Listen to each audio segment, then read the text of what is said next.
giving out the awards. And yeah, and this project with an organization called Triumph is a part of that. So super proud of that team. So you got a bit of humble bragging to do between now and then. You can kind of walk around, like saying, "Hey, do you know who I am? I'm this person that's about to accept a design award, and let me tell you all about it." Yeah, a little more low key maybe, but or maybe getting teased a little bit from friends and family. But no, it's a nice treat to get to be here for that, and yeah, be here today with you and chat GVDS and design sprints, and that's the big hat that I wear most days now. Got a little innovation studio called Rule Number 6, and we work mostly remotely like you do, and we try and make work better so we can do better work. And a lot of that's around building trust in different processes like the design sprint, which is fantastic for that actually. Where does the name Rule Number 6 come from? What's the origin of the business name? There's a wonderful book, if you ever get the chance to read it, called The Art of Possibility by Ben and Rosamund Zander. And in the book, Ben tells a story about rule number 6. And I can share the link afterwards, but I'll just share the rule for now. Rule number 6, and there are no other rules, it's just rule number 6. It's don't take yourself so seriously. And to me, when I heard it at the time, was a reminder I really needed in my work and how I approach my work. And it really stuck with me. So now I've got that reminder every day in what I come in to do with my work and my work with other people. And it's also a really great thing when you're facilitating, because you can say, hey, I'm here to be your guide through this process, but you don't have to follow me. You just have to follow the one rule that we have, which is rule number 6. Hmm. So it's a nice way of kind of aligning with the philosophy of the company and bringing Yeah. that into the workshops. Yeah. So what's it like Yeah. working with you? If I suddenly have my memory wiped and I remember what the heck it's like to work with Lisa, what are some things that make you different from other Yeah. facilitators? Maybe I'll put out there what I think, and we can see because you have worked with me, and if that's confirmed. I love process, but I think people are a really big part of process, and it's you got to take care of the humans and get them enrolled in that process for it to be successful. And so a big part of what I do is I try and think of the human side of it and um, try and make it a lot of fun. I think something that always frustrated me was just that feeling in the morning of, oh, I have to go to work, or work is a grind. And does it have to be, was the question that I asked myself on that one. And I didn't think it did. So I thought about how can you bring that element to work, where work is a joy, where it's just like, yes, I get to go to work today and I get to do this and I get to make things with these amazing people.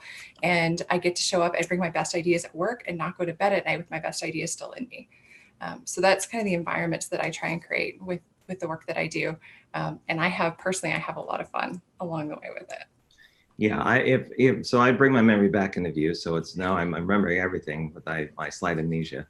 One of the things that I can say with confidence about Lisa and working with her is that every single team that she's been on for the virtual sprints, the Go Virtual Design Sprint, um, they could be the most disgruntled folks of people where they've had bad weeks. Maybe they're diehard political party affiliates, and they send somebody that's not in their party, and they're irate. They may have just kind of hurt a leg going up the stairs, or something may be going on. And Lisa has this uncanny ability to go like, all right, everybody, we're about to do a workshop. And then boom, after that, it's like everyone is holding stuff up to the screen. People are happy. I've never seen anything like it. So maybe that's a good way, a segue into the topic of design sprint engagement and how to properly kick that off. Um, tell everyone that's listening and watching a little bit about like how you approach design sprint engagement, and what's your what are some of the techniques and things that you do? Yeah. Um, I think maybe I'll look at part of it a little bit. So I think how you start a design sprint really dictates how you're going to end a design sprint, and not necessarily by looking at kind of like how you frame the problem, and I mean that's super important stuff, but looking at how you bring people into that process. Because I think for a design sprint, it's not something most people do every day when they're a participant in the design sprint. So that gives you this amazing opportunity to kind of reframe things for people. So when they walk into that workshop, whether it's remote or it's in person, you can kind of set things up so like, hey, this is going to be a little bit different, and it might be a little bit uncomfortable, and that's all okay. And it's actually, it's probably going to be a lot of fun. So something I try and think about right from the get-go with sprints is trying to, how do you bring people into that space for them to realize, oh, this is different. I have a responsibility here to put my hand up and contribute and show up and be part of it, and to give people a sense of belonging with that right from the get-go. And I try and bring that with every day of the workshop, that we do a little reminder of that to both at the top and then the end of the workshop, but throughout as well. I find usually when you just kind of get people going from the beginning, people pretty much embrace it. I think it's really refreshing for them to approach work this way, and they tend to dive in. It's been a lot of my experience with it. How much of that is your ability to read other people and how they approach the workshop, especially in the initial part where they're introducing themselves? Do you approach everybody even-handedly, or do you tend to cater or kind of personalize the experience for different individuals that you notice that are coming to the call? That's a great question. I sometimes it's a mix. So sometimes I'm meeting someone or a team for the first time when they're coming into the sprint, and with different engagements too, I'll go and actually try and connect with all the sprint members, the sprint team members beforehand, and get a sense for them a little bit, or just try and get alignment on expectations and that coming into it, and try to get buy-in on that one. When we're in the sprint and even beforehand, I try and really just be open and tune in to different people, not kind of put my own story on them or judge them in any way, but let that kind of emerge. And also there's times too to try and nudge people along the way to kind of give them a personal invitation to participate, but doing that a little bit subtly with it. And I think icebreakers can be a good part of it, because it gets people warmed up in a nice way. And I've got kind of different ones I pull out at different times, depending on where we are in the process, but also what I'm seeing with different people around that room too. And I think it's a skill. It's been a lot of practice getting there, and it's something I'm always working on, and getting learning lessons from other amazing facilitators too. So why do you think setting the stage matters as much as it does? Because I think it sets up how people want to show up in the process, or how people decide to, or how people feel they even have permission to.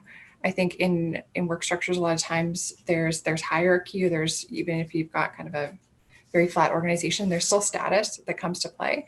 And something I love about the sprint process and processes like it is it's really inclusive. Everyone who's there doesn't just have a seat at the table, they have a voice at the table, and we want to hear from them. Because it's not a matter of like, okay, it's the CEO's idea that's going to go further, or the person who's the loudest in the room who's going to go further with this. It's just a place where let's just have ideas and let's go from there. But we need everyone to contribute, because it's going to be so much better if everyone does with their different perspectives. Cool. Sorry, I lost my train of thought for a second. So when you're setting the stage, how much of that is pre-work versus in session? So do you emphasize any sort of activities or get-togethers before a sprint happens to ensure like camaraderie, success, and understanding? Or is your work concentrating more on the in-sprint experience? I personally do a lot of pre-work setup on that one, and kind of planning out my side, looking at problem framing. And I think I go a step further with it too, is I try and understand the culture of that organization or the team. So am I working with a team that's never worked together before, which can happen a fair bit actually when you're pulling together a multidisciplinary team, or they have worked together before, and what's that history been? Because that can come in and play into it. So I'm trying to kind of get a sense of the people in the space before we dive in there. And then we're jumping into it. So based on that, I can kind of calibrate where things might need to go. I try and get people comfortable with the tools right away. So usually trying to get a sense of some of the tools and platforms we're using. So if we're using a digital whiteboard or even Zoom, is that new for people? If they're kind of uncomfortable with those tools before they come in, they might be a little bit more hesitant. So trying to kind of onboard on that side, and we'll usually do some kind of meet and greet or something even there, just to get people through it. And I even have some activities that I'll do, and I think you've been part of those as well, that we'll do something where I still love to draw and doodle, even though I'm horrible at it, but it's part of my process as well. And it is with a lot of the people I work with. So we'll kind of like doodle something fun and bring that into the process of like, okay, how do you upload that to the platform that we're using to get in there? And it's a really low risk way to get people starting to get comfortable with what we're working with and having some fun on that side too. Is there, and by the way, I want to interject something really fast. Don't shoot yourself down for doodling because everyone has their own style, even if it's just sticks. I mean, Yeah. look at some of the look at some of the more popular cartoons that have come around where they're very, very simple, but yet they're entertaining. Um, don't discount. I wouldn't necessarily Thank shoot you. if you can't sketch. The other thing is that I think you should seek out Haley Temple or look for Over someone at Mural. because she's an active doodler and she actually has like a complete desk set up for it.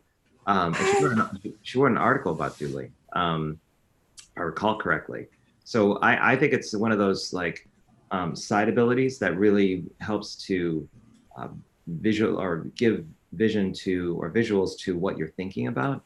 And really it's just like a muscle. So even if you think you're just going circle, stick figure with flag that points there, it's still valid. So don't kick yourself in the face about that. That doesn't suit you well. You don't do well by getting hit in the face, Lisa. I don't think it's anything that you want to do. I appreciate that. I'm going to chat with, I'm going to reach out to Haley. I'd love to learn a bit more about her process and her setup too. That sounds amazing. Yeah, she's one of those people like with Sandy Lamb early on where I was kind of like, I kind of figured out that like you kind of get a feeling for someone in terms of like their mettle, their drive, their natural ability to either work or to take their innate talents and bring them to the fore, like bring them to the forefront. Part of the reason why I'm talking to you, part of the reason why I bring people in the GVDS is that there's something there that's evolving, that's really interesting, and I want to be around to see how that kind of becomes. So Haley Temple is one of those people. I don't think personally, and this is without me saying anything to her, I think Mural is a stop in like a larger engagement for her. I easily see her running her own company. I mean, not even that's like a no-brainer. Yeah. It's just a matter of whether or not she wants to go down that route and make those life choices. So anyway, tangent, bring it back. It's a great tangent. Tangent. The difference between, I think you touched on this, the difference between setting the stage in person versus a remote engagement. Now that you've been through both, what are your thoughts about that? There's a different tone to them. So I actually, I know I have a big bias in this because I've just fallen in love with remote work. Excuse me. Bless you. There's just some really interesting elements that you have with remote work that they're different than in person. I like to do in-person engagements too, and it's wonderful to get together with people. But sometimes I actually think you have some advantages with remote, and even just for how the use of space for it. So in remote, everyone takes up the same amount of space. Especially, I love the Zoom is one of my favorite platforms, and you see the gallery view. I think there's just an interesting element to that we're all. It doesn't matter if I am 6'10" or 4'11". It doesn't matter if, introvert, extrovert, it doesn't matter what my role is in an organization. I'm there alongside you, physically alongside you in that digital frame. And we all take up the same space there. And I think that brings an interesting dynamic to play when you're working together. And the tools the collaboration tools now they're pretty incredible to be working with and giving that shared experience. And I find I use those even if I'm doing an in-person engagement, just because it's a great way to capture the process as you're going without having to sit there and take photos of Post-its along the way and go from there. So there's a different tone to it. I think there's sometimes too where people might, you got to get their buy-in or kind of proof of concept sometimes with remote a little bit, to think that like, hey, how can we get this much connection and this much trust right off the get-go? I think sometimes with remote work, you're even more on the hook because you're not there next to the room and the person. So that trust that builds can happen pretty darn quickly on that side. And it's a way too that you can bring people into an engagement who might not have been able to come to a physical location or something. So, GVDS is an amazing example, right? Like look at how many people you're bringing together from all around the world to come and take part. To do that in person, a lot of people would have missed out on that opportunity for whatever reasons. Yeah, so. And the real difficult part is that you have to prove through action that what your intent is versus what you could do in person, where they get an impression in multiple communication streams of nonverbal communication and what you actually say and how it follows up through your actions. So yeah, it's definitely a much more challenging proposition, especially to have that trust virtually. I always say if at all possible, try to meet the person or meet the group in person before the sprint actually begins, then you have the proper foundation for communication in that regard. It's wonderful if you can get them meet up with it. But I think too that what I'm finding more and more with remote work is that the clarity and communication has to be there. So it kind of challenges everyone to move up into that space of one, let's just be really simple in how we're saying things and kind of what's the most elegant way to put this idea forward, and be really clear and getting alignment. Something like at the end of the day, kind of what our check-in is, our to-dos, or our follow-up with that. It's really important we all get on the same page. And that's a practice that bringing that back in when we're working in side by side in the same room as someone is incredibly beneficial. So that's actually been a big part of, since I started working remotely, I find the clarity of my communication when I'm working together in the same room with someone has gone up a fair bit. Mm-hmm. I lost my train of thought. I was just about to ask you a quite related question. Hang on. Sorry. You said one thing and then it triggered a thought, and then I was like, all right, go back. Oh, I remember. Sorry, I was about to do a test switch. So the freelancers workshop. Yeah. Tell me a little bit about that, because that's something that I haven't spoken with you at length about. So maybe it's a good time to kind of bring that up. Yeah. It's just kicking off right now, and it's been a blast. So I, alongside rule number 6, I coach in a couple of Seth Godin's workshops. So the Alt MBA is one of them, and that's been for about 3 years now. And the freelancers workshop is a newer one, and it's a self-paced online program. It's remote, and it's an incredible opportunity for freelancers to figure out their process for getting better clients, which you get better clients, you get better work. And it's just this amazing ratchet that moves you forward on that side. So it's one that it's self-paced, but I think the real magic of it is the peer-to-peer connections in that community. You're sitting there, you're running alongside an amazing group of other freelancers or people looking to go in that direction. And it's a great opportunity to find other people, because sometimes being a freelancer can be a little bit isolating on that side. But yeah, great opportunity to find the others, get amazing, super generous feedback on what you're doing. And people are saying, hey, I know you want to go over here. This is your North Star.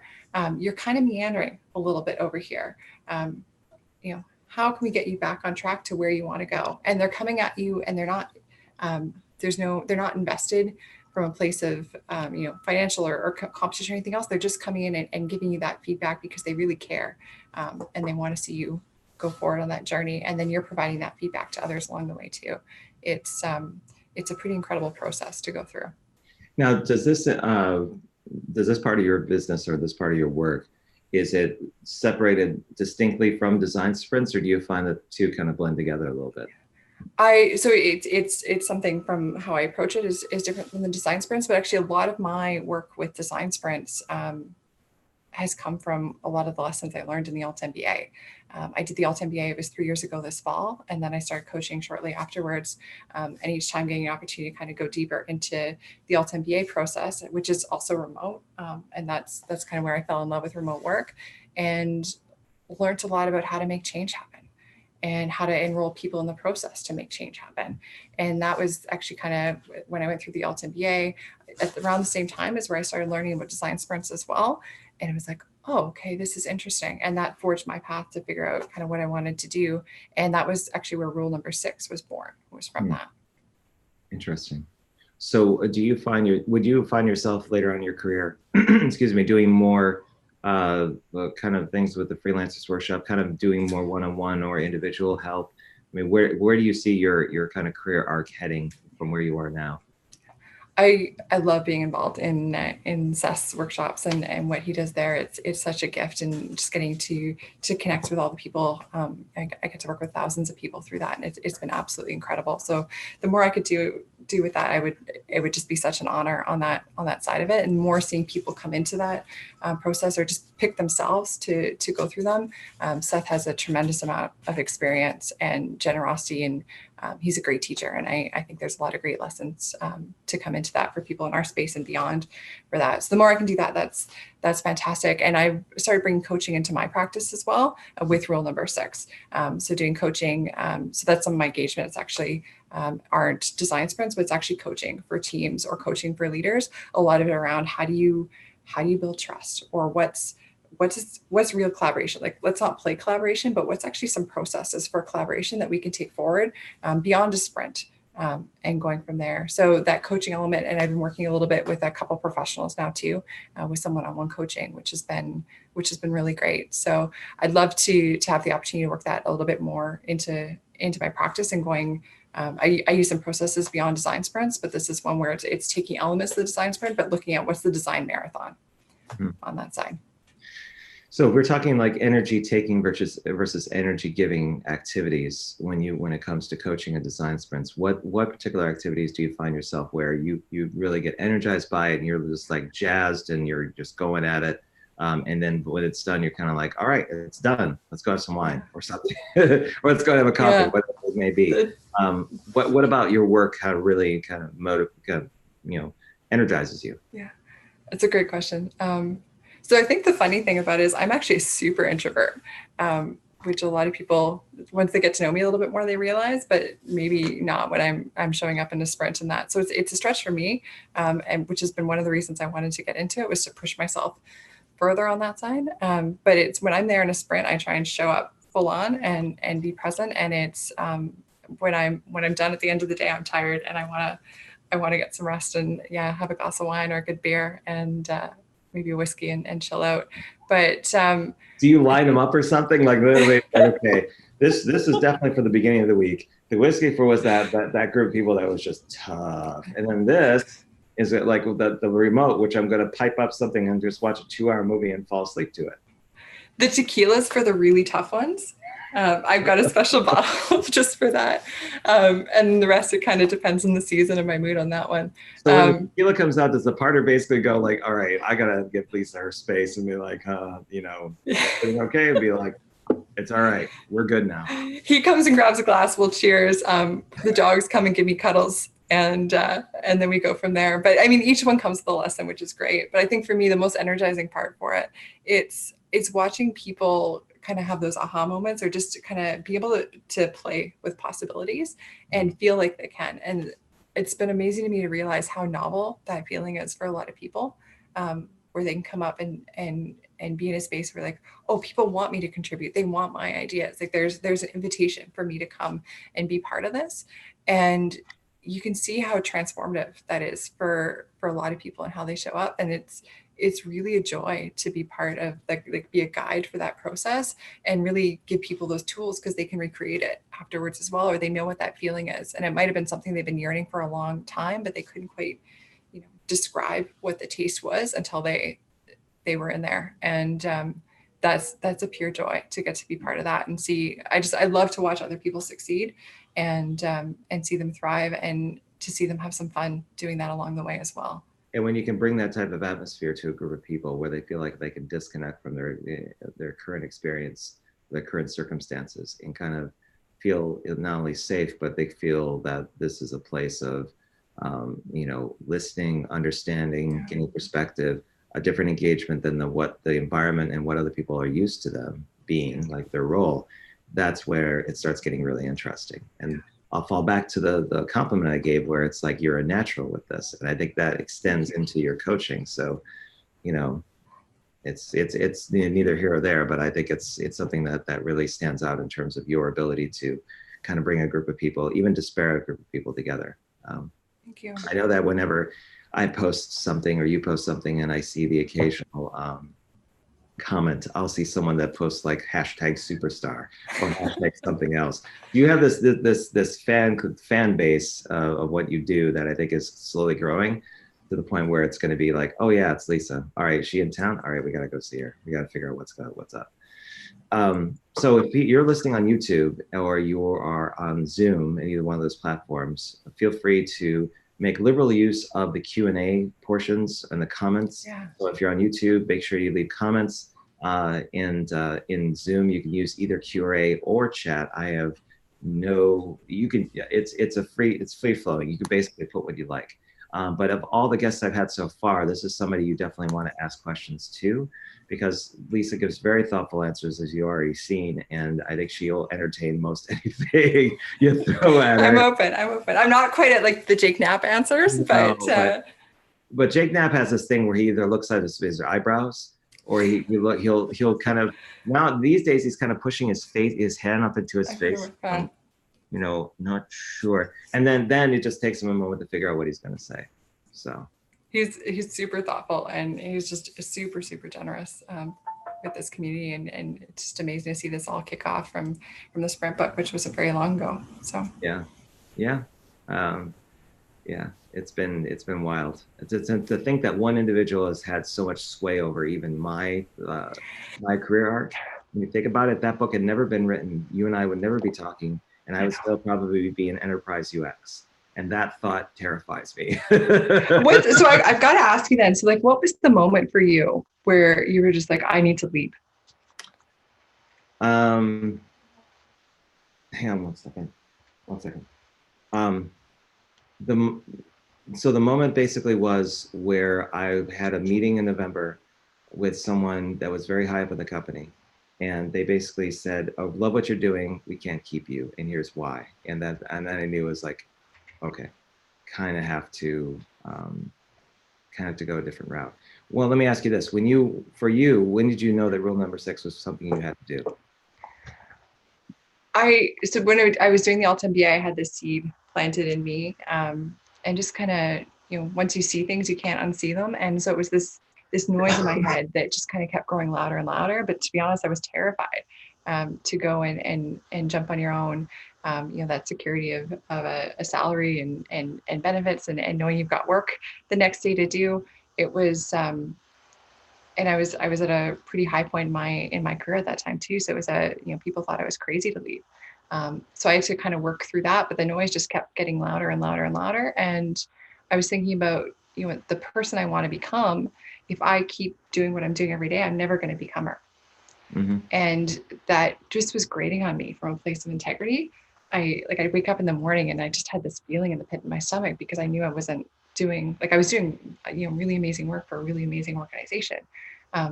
But it wasn't helping me get to where I needed to go and where I wanted to go. And go ahead, sorry. No, I was going to say, I have an addendum to what I was going to say before. I want you to finish your thought. Yeah, no, so it kind of graded that way. And so I had a conversation with my boss. It was supposed to be my performance review. And I went in there and said, hey, do you know what? I don't know if we need to do this, because I'm gonna make a leap. And I gave them a lot of runway to finish up some projects and that. But yeah, I think it was very surprising for him. And it was still a little bit surprising for me to actually say the words out loud. And I haven't looked back. It's been the best gift I could have given myself, but also just having that space to play and the collaborators I get to work with now, it's really stretched me to grow and learn, which has been amazing. So that sounds wonderful. And I'm glad you made that leap, because everyone's better for it. I'll cliff note mine. So that was just one of 10 reasons why I got out. So the heads up from the executive wing was one, because I had a history with this person, and they were letting me know that this was where the company was going, but there was more to it politically. I did not have good air cover. The person that I answered to was replaced by someone else who had a different view on how to go about things. So I had to basically go that route. And also, I was at a point where I had played the enterprise game for so long that I wasn't getting very far working within the system. And I tended to be very counterculture, because I looked at things from an innovation standpoint and from an improvement standpoint, where the status quo in most enterprise organizations you want to keep things status quo. There's something called the corporate immune system, which kind of tends to nullify things that are outside of the normal process that generates revenue and keeps the business going and appeases shareholders and so on.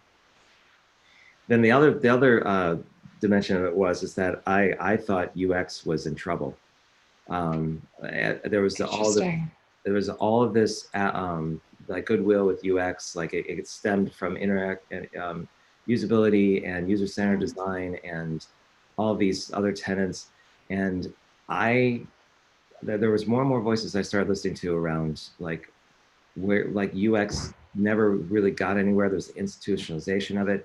And distilling that down, I guess, without taking too much time is, and I wrote an article about it because I felt so strongly that UX is just navel gazing. They're basically looking at the world from their own lens, like most organizations and most group of people that are specialized do.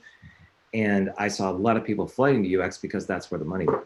Yeah. And I thought the world is getting faster. Businesses are wanting to prove market worth much faster. They have the tools and technology to do so, and UX is not built for it. People can make the argument that it depends on the organization and the person, but I think foundationally with the skill set that UX has, it's just not there.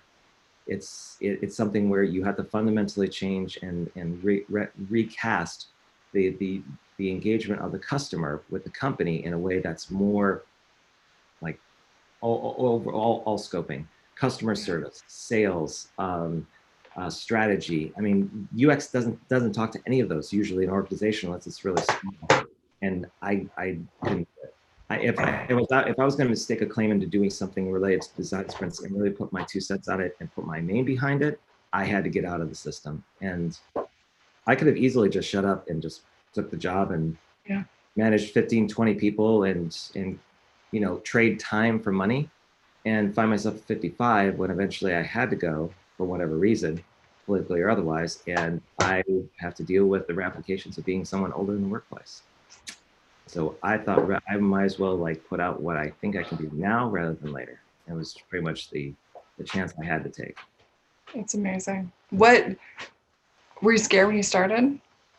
No, I was. I had done it 2 times before, so okay. I kind of knew this territory very well, and I had some runway, so I was thoughtful around what to do. But it was listening to people that I never followed before and giving that a shot and seeing if the results came in, and they did, and then just knowing that I had to work my butt off.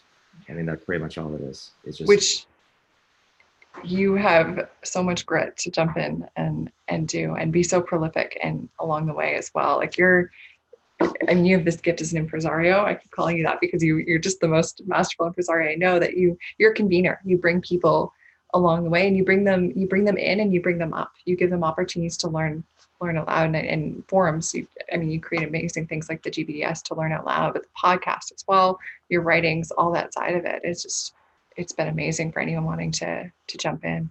And I love doing it, but do me a favor, Lisa, if you ever see me kind of getting what they would say high on my own supply, please bring me down to earth. I would never want to be someone that kind of feels like they're above and beyond everybody else. That's just not in me. I value and honor more of the abilities of others and where they could take their careers. So that's what kind of drives me to a certain extent. Anyway, I don't have that fear of you ever getting on a high horse. And I think one of the things that I respect the most about you is just how much you bring people in. And you're just like, oh, you've never done that before, but do you want to? Okay, here, let's go. Let's party. Let's do this. And go from there. I'm helping people with TikTok, and it's a blast because I'm learning it too, and they're learning it, and they're like, how do I engage clients? I go, get on that platform. 800 million people internationally. You don't know what to do with it, experiment, because it's going to pay dividends later on when you jump to a different platform and you know the landscape and you know that how to basically work it. It's a great time to experiment on that platform too, because it's there's some fun stuff happening, and 800 million people, it's a lot that have just jumped on. If you're in the design sprint industry and you're not on TikTok, it's the opportunity of a lifetime you're missing out on. Even if you're not sure, you can write the narrative. You can literally do a Q&A show right now on TikTok. 15 seconds, 60-second clips, answer simple questions about sprints, about process. I'm telling you, it's so easy. The numbers, you could post something where you're holding a cup, like a coffee cup, and just going kappa, kappa, kappa, kappa, or whatever. You get 500 page views just by default because people just take the hashtags and look at them because they're curious to see what's on it beyond like people kind of dancing with the stuff and showing sports clips. People are going to follow stuff they like. And for me, it's like uncharted territory for a lot of what I do. And I'm trying to shout to the hills, like, get on this, especially if you're a small business trying to make a name for yourself. If you can get romantic and married to something like Instagram or Twitter because that's what you're familiar with, you gotta disavow that notion and just get it. One thing with Instagram that I've been excited about is just seeing the quality of content on there change. I think especially over the last 6 months or a year as well, where it's I don't know if it's some of the changes in the UX on Instagram that's driving it, or just, you know, people want to see something different or what that way. But there's just been these really great little booklets, or just, I mean, people really sharing, you know, not just look at me kind of thing, but just saying like, you know, here, I made this, here's an idea, here's a concept, something this way, and let's talk about that and the valuable content that's been there. And I think with TikTok, for people to come in and do that early with the platform, can really shape the course of it as it gets even more traction. The difference between the two is that the attention on Instagram is starting to wane because advertisers are starting to put more money into it and people are starting to kind of get away from the platform a bit. TikTok hasn't been saturated with advertisers yet, and there's still a lot of people that are rushing to it because it's like now it's something people want to discover. So it's not as refined, and you still have to learn the everything. Whereas the Instagram, you know it, you know stories, you know how to post, you know the buttons, you know where it is, and it's comfortable. You kind of done the work, but again, it's what you want to go after. Anyway, we got to go to Q&A because these are stacking up, and we have like you got awards to win, and you got places to go, and you got coffee to drink, and you got your agendas. So, Sandy Lamb, the incomparable Sandy Lamb, who is you want to say hashtag superstar? It is that woman right there. Oh my goodness. That's somebody that someday is going to have enough collateral so that she's not just coloring her hair, but it's going to be like this flowing, like LED lit kind of like things where it's like every time she's at a new event, there's like a new style. It's like a rehashing of Lady Gaga only on the stage of facilitation. Seriously, it's just I'm waiting until after GVDS because I know she has a lot on the go, but I am going to be reaching out to her and grabbing a virtual coffee or a virtual whiskey because I'm just amazed with just her organizational sense comes through in all her work, and it's fab. It's so great. But she also has this amazing mix between her organizational sense and her sense of people and how she brings them in and the energy that she brings in her presence. And I just want to work with Sandy on something. She's pretty phenomenal. And the interesting dynamic for Sandy will be how that confidence manifests within her the way that she kind of projects herself. Because right now she's fantastic, but these experiences change a person. So it's going to be how she matures as a professional, where she kind of goes with things. The confidence that I see kind of going with her, where she kind of continues on this arc of hers, it's just fascinating. It's really, really interesting to watch. But she asks, if one person in the team has a technical issue during a remote workshop, how do you keep the team moving and not making that one person feel being excluded? That's a great question. So a little trick that I do along the way. So when I'm going to design sprint, I'm working usually with whoever my point of contact is at that organization, or it's one or two people who are involved in the sprint. I rope them in to be my ally, whether it's them or I have someone on the team as well who's kind of my technical buddy on the side, so I can keep going through the facilitation process, and I've got things organized enough too that there's kind of times to come through. But if someone has a snag, or that if I'm not able to jump on it, depending where we are in the sprint, my ally is there able to work with it. So it's this insider who I'm cooperating with, and it just gives us an opportunity to kind of troubleshoot. So one thing when working remote is I think, and this is a philosophy of Murals as well, is remote first. So I'm a planner, and I kind of go through that side of it. So I'm kind of like plan B, plan C, plan D. If this doesn't work, you know, how do we move forward with that? And I think about those in advance. So, you know, what if our digital whiteboard goes down? What do we do? What if our video connection goes wrong? What do we do? And so being able to kind of troubleshoot, having that inside ally, I would recommend that to anyone going through. Once I started doing that, that was pretty transformational in the work that way. And sometimes we just talk about beforehand. Like sometimes that's a real concern of people's, and they'll bring it up first. And we just kind of go through, hey, if something goes wrong, here you go. And here's what our alternatives are. And I've sent everyone 2 little guides on Zoom and some of the other technologies we're using, and those are helpful. And the other part of it is just trying to get people more comfortable with the tools early on. So we go through a little bit of work, or I mean, kind of all the icebreaker things I do have a purpose, and part of that is getting people used to those tools so they kind of know how to troubleshoot or something. Worst comes to worst, we all disconnect and we reconvene. You know, a bit of rule number 6 in this. And that rule number 6 covers a lot of things, right? About not taking yourself so seriously and being able to reconnect on that side. So those are kind of a few different options on it. But yeah, one of the biggest ones that's bailed me out is having that insider with the team that is my technical champ on that side. And a lot of times too, I found people on that side, they're way more technically adept than I am. Yeah, it's what I kind of fall back on in terms of a co-facilitator, somebody who's they work out the roles ahead of time. So even in the GVDS, there's the main person that kind of is the person that's organizing things, but in the background, the co-facilitator is somebody that kind of helps out, does some odds and ends, is the person that kind of is the stream that kind of goes in parallel with the online together sessions, where they handle Q&A, they handle technical issues. Then the facilitator can keep on rolling with the schedule, and it's less of a kind of a pause, deal with what's there, and then keep on going with things. Yeah. Do you recommend, so Sandy also asks, do you recommend the Alt MBA to designers who don't have their own business?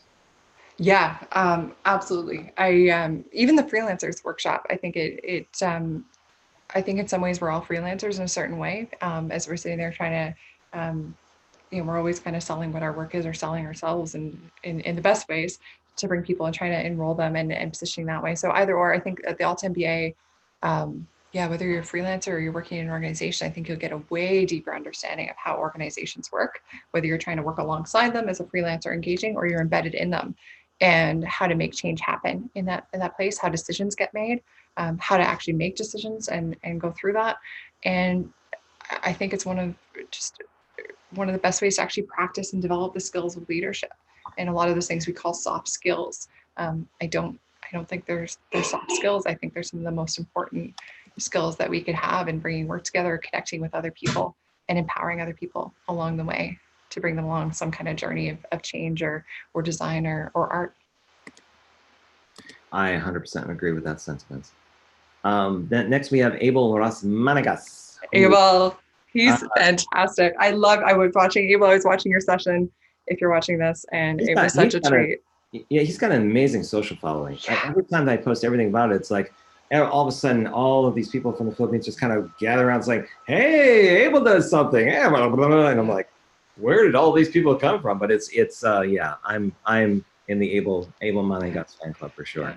I'm Abel. I'm gonna come see you too. I'm gonna go on a scuba diving trip in the Philippines, and hopefully within the next year or so. So we'll have to connect.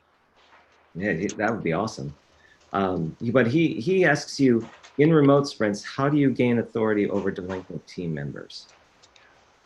And he says he finds it easier to manage them in in-person sprints. Okay, interesting. The word authority is kind of interesting there. So I think I don't try and gain authority. I probably try and gain enrollment, which I think is a bit of a different posture to it. So had you kind of delinquent, you want to call them delinquent participants along the way, there's usually a reason for it. So usually what I'll do is we'll go through the process, kind of our schedules and things, and I'll, there's a lot of times too where I'm messaging people along the way. But I'll just do a check-in. So just like I would in an in-person sprint where I try and check in with all the team members, try and make time to check in with participants as well. So whether it's even just a 5-minute Zoom and follow-up to find out how the day went and see how things are going. And usually when you try and surface that, you just ask people and give them a place where they can be safe and even be brave. And say, hey, like I don't have any stakes in this. So tell me what's going on, what's working for you, what's not. And sometimes say, hey, I didn't hear you here and I really wanted to. Where are you struggling? What's holding you back? What are you afraid of? What are you excited about? What brings you to this process? And just trying to give them space so they're seen and they're heard. And we know we want them to be there. And this sprint is going to be better if they show up as their best selves. Those conversations can be really, really powerful to have because it's not putting anything on that person. It's just coming at it with curiosity and an invitation to come back in. So, and I think with the sprint too, every day, but even every exercise is a fresh start to come in along the way too. Love that answer. That was very, very good. I share that sentiment in terms of that approach. So, but Kim, and then Kim McCartan and Sandy Lamb both asked the question at the same time, but in a different way. Okay. Said, what would be an example of plan B if the whiteboard doesn't work? When it goes down? It depends how long the whiteboard's down for. So sometimes the whiteboard's down. When I'm facilitating, I usually actually have a whiteboard behind me and my sticky note. So I'll actually just kind of move it into the physical space. I've done that. That was one where our whiteboard went down for a little bit, and it wasn't a glitch with the tool. It was actually a glitch with the company I was working with their system. Other kind of plan Bs I kind of have ready as well is Google Slides. works great if you need to kind of improvise a whiteboard or just kind of look at some other kind of way to collaborate. You can move things over to Google Slides if you really have to get things through in that minute. Generally, if something goes down, in my experience, it hasn't been for too long. And it's an opportunity to just kind of take a break. We'll get up, I'll get everyone dancing or stretching their legs, or, grab a cup of coffee, and then we'll come back. And it's usually just fine for it. But it's also a place too where we can move things to another, whether it's a physical medium and just sharing that online, that works, or into Google Slides as well. And I've had people hold up their stuff as well. I mean, you can, I think we do get more and more familiar with the exercises as well. You figure out how to kind of improvise with them and just kind of make them work. It doesn't have to be so literal and, okay, we have to get these dots down or something else. I think it's the conversations that come through those exercises. That's where the real juicy goodness lies in them. Even though the tool set is more complex, I've seen people use Figma, where basically everyone gets in that space and then they communicate that way, but there's not as, they have to do a bit of drawing. Another one is Google Docs. You can literally just go like a Word doc up, and people use that as kind of a scratch pad. They'll attempt to put in drawings. It's rudimentary, but it does do the job if you really need to get it done. So Tom Jepson made a comment before when you were talking about whiskey. He says he has a sliding scale of rum that lives in his office. Tom, you're gonna have to fill me in on that one, and maybe I'll start that with whiskey or beer, and kind of I can see it going. Kind of, I love stouts and porters, so maybe start with like some IPAs and stuff, and move over to the darker beers, or maybe double IPA at the end or something that way. But love that, Tom. Love it. Maybe there could be an alcoholic equivalent on the hard liquor side for the type of engagement you're going to do. So if it's a 90-minute lightning decision jam, then you're talking about just maybe like a dark stout, like a regular IPA that maybe it's local. So it's a nice brew. It's chewy. It does the job. But then if you're talking about something that's longer than 3 or 4 days, you have to go a little bit further. Oh yeah. Maybe do like you kind of break out something with a little bit of like Fort Knox. Or Knob Creek, basically depending on what your style is, and then you can just basically generalize it. So yeah, I think there's something to be said about the adult beverage chart for design sprints, where things fall in terms of like your engagement pre and post, like how to prepare for, and then how to celebrate like after, and some recommendations. And not that we're advocating alcoholism, we're just basically entertaining the notion that people like to consume adult beverages before and after kind of getting into the mix.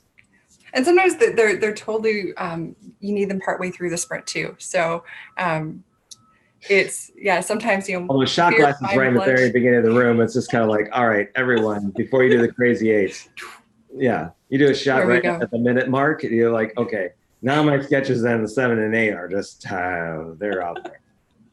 It just kind of loosens up the arm a little bit, right, for the doodling and going from there. Well, that, and I think after like the first couple, they're gonna have to take 30 seconds to like the alcohol to clear their throat, where they just said they're choking a bit.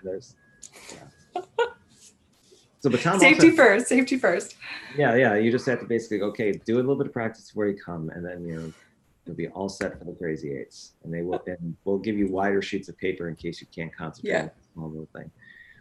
Tom also asks, have you overcome the fear of leaving now that you're out, quote unquote, and running your own things?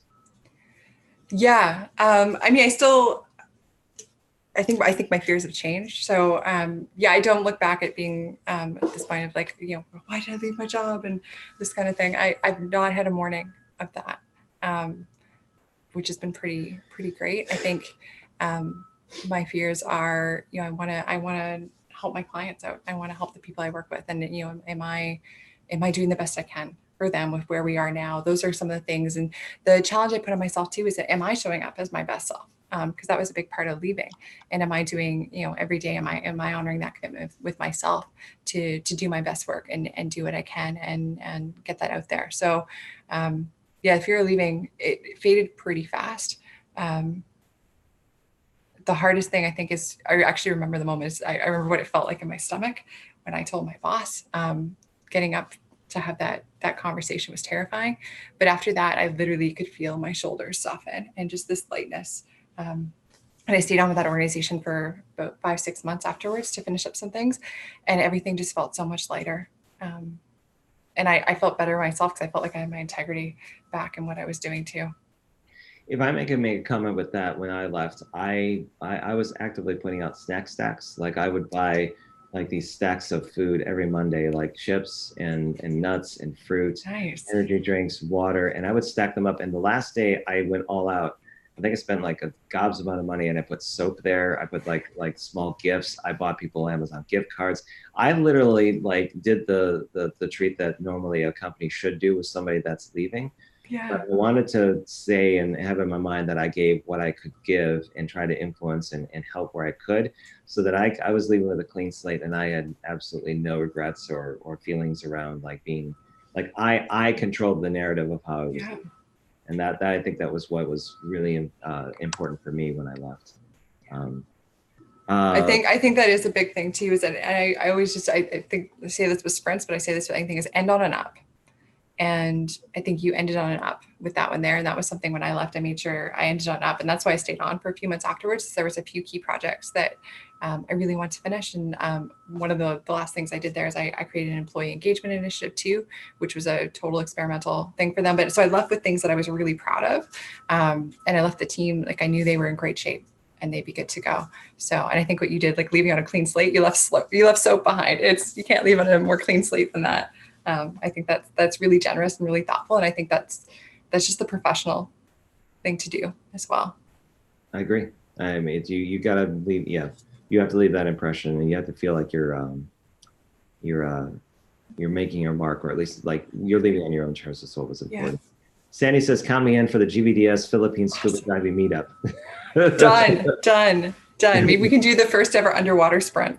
Or we can charter a GVDS flight to there. Jerome has kind of joined the chat as well. Awesome. So yeah, we'll all make a thing out of it. Awesome. There was one question here that I kind of wanted to get closer to, because we're almost at time. Yeah. Jerome, let's go with him. He's out in the Netherlands. He's the guy that talent sprints. Yes. See, now there you go. So Jerome, there you go. That's the thing that you want to happen, is you're associating your name with that particular. Yeah. It's happened, Jerome. Yes, it has. It absolutely has. And I think the more he's been doing a lot of meetups and pilots all throughout the month of October, it's becoming a thing. And I think the feedback that he's been sharing with me in terms of how people have been reacting to it, there's something there for sure.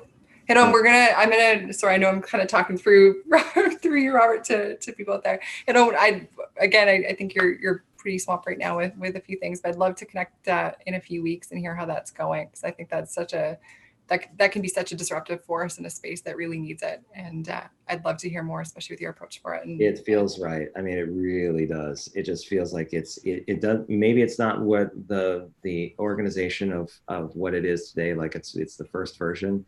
But yeah, everyone's looking for a different way of trying to find that connection where they're doing meaningful work, and it's not an extent. The workplace is not just like something you create and give. Yeah, I mean, there's a lot to it. His question was, if you have to describe yourself in terms of an old craft, what would it be? An old craft.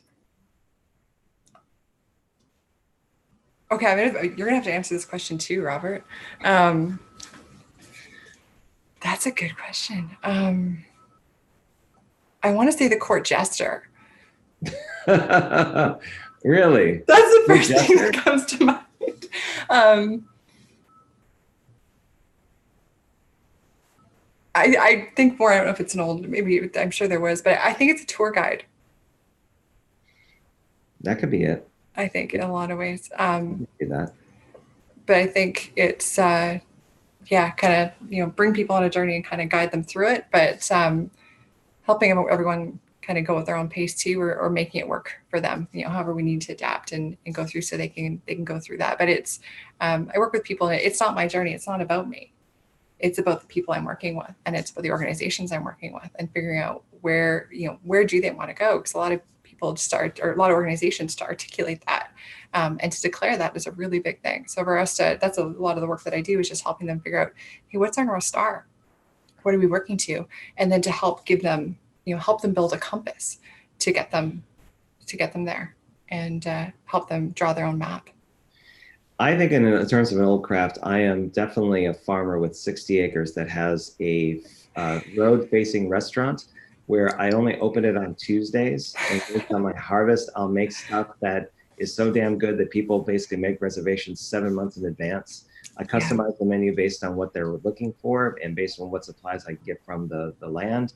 I usually sell to nonprofits and or like NGOs and other organizations first to have the most dire need, and then put it into the market after that.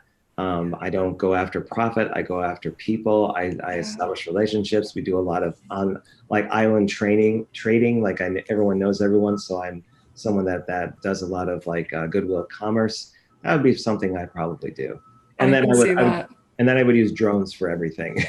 So, I can see that too. I can see that too. The land, making sure that nobody's stealing from the orange trees, and making sure that that there's not a lot of blight when it comes to the onions, and monitoring all of that. And all of this like huge underground like T1 piped kind of like survey thing where everything is monitored, and and it's all activated by voice. And when I eventually perish, it's just going to be active. So it'll be like a Black Mirror kind of thing, where it's basically trying to keep people out of it. And it's the only sanctuary left on planet Earth that still has a lot of food, but the sentries just stop everybody from getting those robot dogs. Did you see that? Oh that my episode? God, it was a depressing one, but it was awesome. It was just like, if nobody knows what we're talking about, and you've been living in a hole, it's Black Mirror. Don't watch it with your kids. No. But definitely check out some of the episodes. I forget what that one was called, but yeah, that was dark. And it was weird because now they do they ever expire? Do they run out of battery? I mean, how far does that go? But I have yet to see the new series though, and I want to do that. I just haven't had the time. I haven't seen the new one yet either, and so it's on the to watch list with a number of other things. But we'll get there. Yeah. I know you have to go. One last question. This is coming from Chris Raz. I say your name wrong, Chris. I'm so sorry. It's good, Chris Raz. But let me hang on. I'm gonna give her due props really fast so that I know I can tell everyone what she's all about. If I can look it up in time while you're still waiting for me, and I gotta look it up later. So sorry. You can even say what you do, Chris, and let me up there. So she basically says, or she's asking, how do you balance the need for downtime brain rest with the mission of being extremely responsive, always on to and for your clients? I love that question. That's something I'm really mindful of, and I'm still working on it. So I'm pretty intentional actually with when I'm on digitally. So I don't browse social media, for example, casually. There's times of day where it's like, okay, I have half an hour. It's kind of scheduled in that this is when I can plug in to social media, or I'm on different Slack channels. It's the same thing. So I don't let notifications just take advantage of me that way. It's always really intentional when I'm coming in. And I have the same thing too, just early on with clients. I think we all should get to be human. So I approach work that I get stuff done ahead of time. So unless there's like really, really something, I shouldn't be bugging clients the evening before if we're doing something the next day or whatever it is that way. So a little preparation goes a long way. And then I also have that conversation with clients about, here's what you can expect from me working with me. And here's my posture and my philosophy. And I think people are pretty respectful of that. And then when I'm off, I have fun. I am an adventurer at heart. And so I love I have 2 dogs, Bebop and Rocksteady. They're amazing. Puppy cuddles can fix everything. So when you just need to recharge, that does it. Wait, what are the names? What are the names again? Bebop and Rocksteady. I have to ask now. Yeah. With Rocksteady, do you ever just call him Rock for short because it's one syllable and you're in a hurry to call his name, or do you always say Rocksteady? We say Rocksteady a lot, or actually, if you want him to come, you have to say Rocksteady, Rocksteady, Rocksteady, and then he'll just come like a little missile at you. But we call him Stinky a lot. The poor dog. He's a puppy. He's 8 months old, and he's just like, this dog is literally just love, and he can't even contain all the love that's in him in his little body. Like, he just has to go and be cuddling, and he's adorable. And Bebop too is just, he's all heart. They're so sweet. But yeah, they can fix almost everything. They're amazing. You go Bebop, Bebop, Bebop, Bebop like this? You can just say Bebop, or we call him Bop a lot for short. Or sometimes he's the big bopper. Yeah, so Bop works for him. Sometimes the big bopper, sometimes the little bopper, depends on the day. They have a lot of nicknames, but they help. Oh, go ahead. Sorry, no, they help like just kind of recharge or anything else. And it's also having dogs. I'm a big dog person, you can probably tell, but it kind of, they keep me honest a lot of things too, because I'm out with them in the morning. I get a break with them at lunchtime. So even if I'm running a sprint or something, I actually kind of plan in the schedule that I get to go walk my dogs at that time. So it just brings a lot of humanity to it. And it just keeps me grounded. And so kind of going out with them regularly, it's a funny thing, but I think I call them my office managers, but they really are. And they help me do better work because they just keep me grounded and keep me laughing and having fun. I have an old Shih Tzu that just basically reminds me I need to nap more, because that dog does nothing but sleep. But then when it's up, it's super happy, and then it eats, and then it goes back to sleep. But there's something funny with dogs, and this sounds kind of a weird thing, but I was having this conversation with another person who's a dog person. But there's something pretty magical, right, when you come home and that feeling you get from your dogs. Like, you know, they're so happy to see you. They're running up. They're excited. It would be a little bit weird if humans did that all the time, I would think. But there's some elements of that though that you can think about with a sprint, and when you bring people into that process and being like, hey, like I'm genuinely wholeheartedly like tail everything, so excited you're here and to be part of this and go through it. So kind of like it was a funny conversation we were having, but not being like totally like the dog when you come home, but just some elements of that and the sense of belonging a dog can give when you come home. How can you bring that into a sprint? So that's been something, kind of a weird dog thing that's been in the back of my mind the last little bit when I've been showing up for sprints. And it gives me a thought. Have you ever thought like the character of Elf, from the Will Ferrell Elf, would actually be doing like and leading a design sprint? What that would be like? Holy cow. That would be a nice little Halloween treat if somebody came in there and did that and kind of experienced it. By the way, the person I couldn't think of her name before was Christine Radswick. She is an experience in product design out of the greater Philadelphia area. Awesome. She has her own principle, Crux Design. She's been doing it for over 20 years of freelancing. Oh my goodness. And she, by first impressions in the GVDS, she's a quick wit. She's a very sharp person. So every time I try to reply to her, I have to pause, because am I just filling up the text with gobbledygook, or am I actually a meaningful response? Because I feel like she's not like, the bar for responses with her is like way up here. So I always have to kind of go, okay, take the cobwebs out, focus, figure out what the topic is, and write something meaningful and intelligent. Otherwise, but this is something too that, right, with the GVDS community, that's always just blown my mind with it, is the level of professionals who are in that space, and they're just coming at it with a place of openness and sharing, and one of like rising tides lift all boats, and let's all get better together through this. And seeing people like Christine in that space, and Hiron and so many others, it's a phenomenal community that you foster. Yeah, I absolutely agree. Well, we're at time. I want to put one more in by Abel Manegas. He says, so you're an introvert. How do you get into character for facilitation? It's a good one. I don't know if it's getting into character. I think over time, is I'm not very apologetic about who I am. That took me a long time to kind of get there, but I was like, you know, this is what I am. And when I come in to do work, I've got a job. I'm there to be a professional, and I'm there to show up and be my best self, because I'm there to guide other people on that journey. And it doesn't matter if I'm having a bad day, or, you know, the best day, or kind of a so-so day, or, you know, my apartment flooded that morning, pro through that. And I think, I mean, you can pick it up. I think everyone knows when you show up in a room and there's someone's energy and everyone kind of feeds off that. With remote, I think it's even a little bit more. But I think I'm aware of that. And I sit there and think about, like, what am I going to give people today as we go through this process? And we're there to do work. And I think I come at it too with my worldview that work is fun, and work is there to be playful, and we get to be ourselves at work.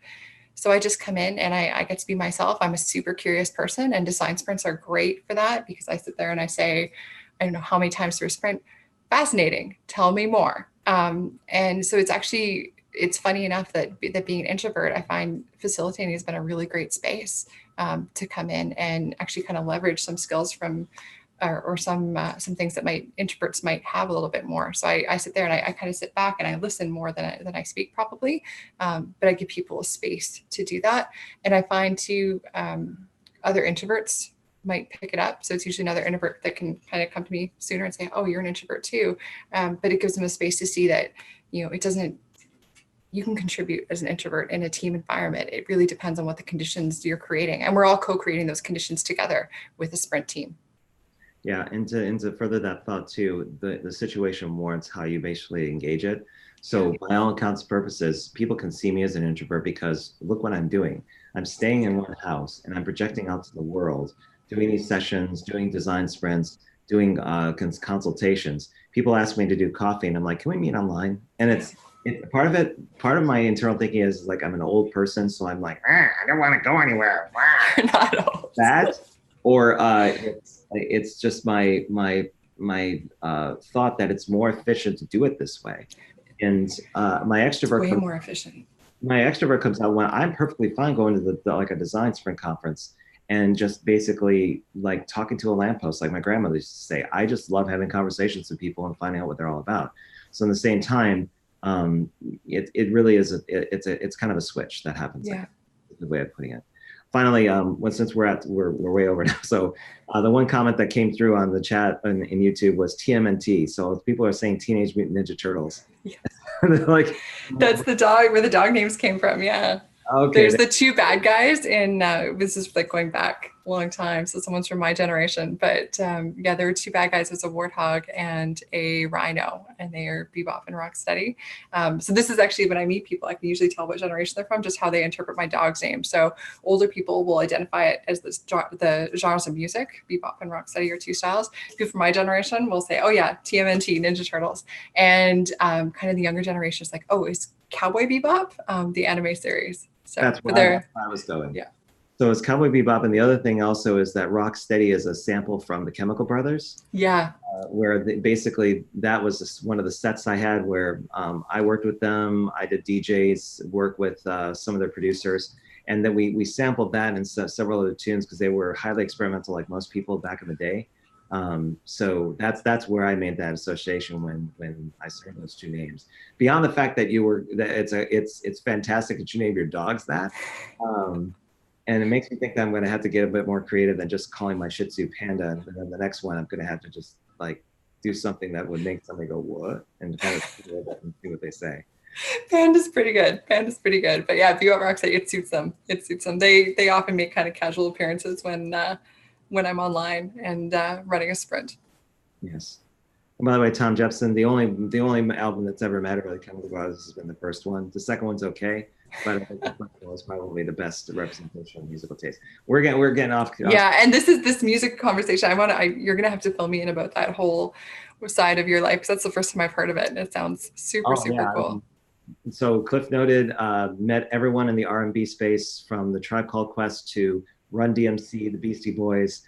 As a DJ and a promoter and somebody who was in Detroit and the greater East Lansing area, that was my second life outside of going to college for whatever I was going for. I don't even remember what the college degree was, but yeah, I've got like huge amount of stories. So we'll that's awesome.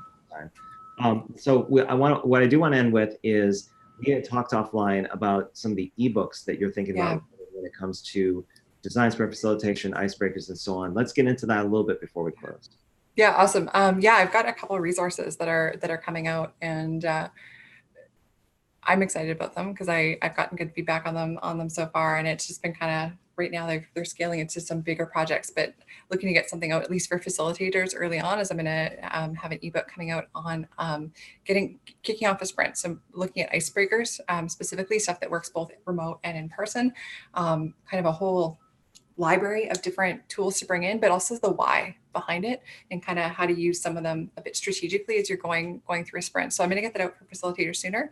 And then in partnership with the development group, they've kind of asked if we want to turn this into a portal of sorts and have them available online with videos, all the templates, and then maybe put some trainings to come along with that. So actually that'd be some great feedback from the community here if there's an appetite for it, to know, because it's going to be a lot of work to build it, but we'd love to do it if there's an interest in having that together. So yeah, the idea is really doing a lot of it around kicking off a sprint and some of the tools, templates, icebreakers, and more on that side.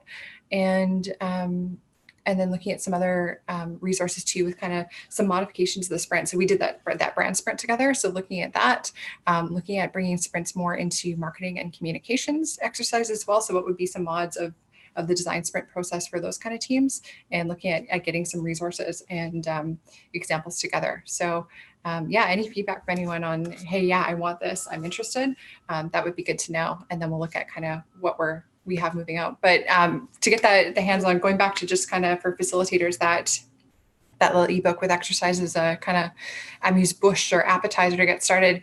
If anyone wants to get their hands on it, I'll have it out in the next little bit. But you can just sign up for my newsletter to get an update on it as well. Or if you want to just reach out to me, it's hello@rule6, all spelled out, .ca, and let me know that you're interested, and happy to send you a copy. And I will sign up for that for sure. I know that it's something where I would immediately incorporate some of the learnings into something we do in GVDS, because I've seen how effective it is. The one thing I'll leave you with too is that I think you're one of a handful of people that could legitimately be at the helm of how you use a lightning decision jam or a 90-minute decision making workshop and break into industries that people are not aware of that process. And I say that because we had some really successful ones earlier with financial planning with Valentina, Awesome. and Coco Harry, and with Nathalie Van Haren with creative leadership. I think there's real opportunity there. But part of the dimension is having someone like you at the helm to really engage people and say, like, okay, this is what it's all about. This is the ride we're going to go on. We're going to get started by kind of getting to know one another really well.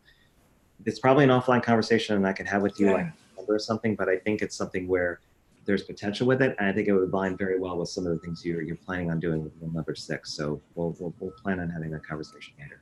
Yeah, I'm humbled with that, and I'd love to have that chat. That sounds awesome. And I have major FOMO right now with all the stuff that's going on with GVDS, and it just sounds amazing. And I think the best part too is just seeing all the new faces that are a part of it as well. If anyone from GVDS wants to reach out and connect, I'm very, very happy to. You guys are in. I know you're just ramping up right now, but you're in for some magic the next few weeks. So have fun with it. Yeah, it'll be a good time. So Lisa, thank you so much for coming on and having this discussion. I know we went way over, but I really do appreciate your time. If you want to find out more about Lisa, you want to go to, what's the website again? Rule6, so all written out, rule6.ca. And if you want to find out more about the Freelancers Workshop, it is essentially how it sounds, thefreelancersworkshop.com. Yeah. Find out more about the Alt MBA to altmba.com, but to get everything about Lisa and get updates on what she's doing, the best way to do it is to follow her on LinkedIn and the kind of post she is. You can just look up Lisa Lambert and you'll be able to connect with her there. So Thank you. Lisa, have a wonderful time out there in Vancouver, correct? I mean, I live in Vancouver. I'm in Toronto right now. Got it. But yeah, here for a couple more days. So yeah, humble brag your way all the way to that stage when you accept the award coming up tomorrow. Thank you. It was wonderful catching up with you, and hope you have a really fantastic weekend. Thank you. Same to you. Have an amazing rest of your week. Get some sleep, and I can't wait to chat after GVDS as well and go from there. So okay. Have fun. Thanks a bunch. All right, thanks everyone, YouTube and Zoom, like Group Wave. Yeah. Thanks for the great questions too. I really appreciate that. You're awesome. Okay. Bye, Lisa. Talk to you later. Ciao.